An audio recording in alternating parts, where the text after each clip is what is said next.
आपल्या कामामध्ये आपल्याला फेमस व्हायचं असतं, आपल्याला नाव कमवायचं असतं, आपलं स्वतःचं नाव प्रत्येकाच्या तोंडी असायला हवं ना. तर सर्वात महत्त्वाचं असतं आपल्या कामामध्ये फिनिशिंग आणि फिटिंग, हे दोन गोष्टी महत्त्वाच्या असतात. जर का तुम्ही तुमच्या घराला बोर्ड नाही लावलेला आहे, तुमचा प्रचार नाही केलेला आहे आणि तरी पण गिऱ्हाईक कस्टमर तुमच्या घरी येत आहे, तुम्हाला विचारत येत आहे, तर नक्कीच समजून जा की तुमची फिनिशिंग आणि तुमची फिटिंग ही एक नंबर आहे आणि याच्यावरच तुमचं नाव गाजलेलं आहे. तर आपली फिनिशिंग आणि फिटिंग अशी ठेवा ना की समोरचा विचारता आपल्या घरी आला पाहिजे. आणि पैशांचं पण पुढं मागं नाही केलं पाहिजे, कारण त्यांना कळूनच जातं की फिटिंग एक नंबर आहे, फिनिशिंग पण छान आहे. तर पैशांची पण किचकिच जिज्जीत त्यांनी केली नको पाहिजे. तर असं पण त्यांना माहिती असतं, म्हणून तरच ते आपल्याकडे येतात. आणि थोडं मॅनेज तर करावंच लागतं, थोडं पुढं मागं पैशांचं तर होतच असतं. पण ब्लाऊज अगदी मनापासून ते आपल्याकडे टाकतात आणि आपण पण त्यांचं ब्लाऊज अगदी मनापासून शिवतो. तर बघा, फिनिशिंगसाठी ना मी तर अशी शिलाई घेते.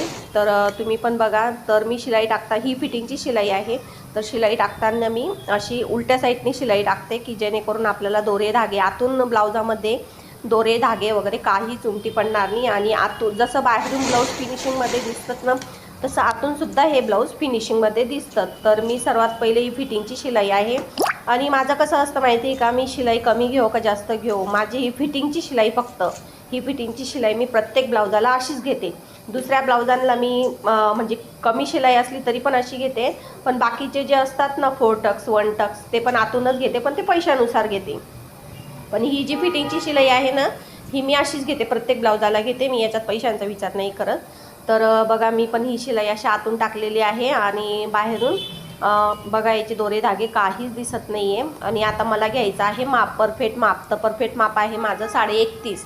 मला 31.5 माप घ्यायचं आहे. आणि 31.5 माप घेण्यासाठी मी हे डबल फोल्ड करणार आहे, पण हे डबल फोल्ड होत नाही आहे, कारण मी याच्यात कप टाकलेले आहे ना, त्याच्यामुळे डबल फोल्ड नाही होते. तर मी खडूनं माप काढून घेते आणि खडूचं माप काढल्यानंतर मग मी त्याला डबल फोल्ड करून बघते. तर बोटाने माप घेतलं मी 2 इंच. 2 इंच माप घेतलं याच्यासाठी की 2 इंच 2 बोटं म्हणजे 1 इंच आणि 4 बोटं म्हटले तर 2 इंच. तर मी असं मार्जिन काढून घेतलेले आहे, कारण समोरच्याला जास्त मार्जिन नको पाहिजे होती, त्यांना फक्त 1-2 इंचाचीच मार्जिन पाहिजे होती. तर म्हणून मी अशी मार्जिन ठेवली. कोणाकोणाला जास्त मार्जिन हवी असती, कोणाला कमी मार्जिन हवी असती, त्यानुसारच मार्जिन ठेवावं लागते. तर बघा, मी बोटांवरच माप घेतलं. मी फक्त 2 बोटाचंच माप घेतलं, म्हणजे 1 इंच ह्या साईडला, 1 इंच त्या साईडला 1 इंच. आणि बाहीचं माप मी टेपनं काढून घेते, कारण बाहीचं माप परफेक्ट असतं. तर मी त्यात काही इंच वगैरे जात नाही. तर मी फक्त कमरेच्याच मापाचं 2 बोटाचं माप घेऊन घेते आणि बाई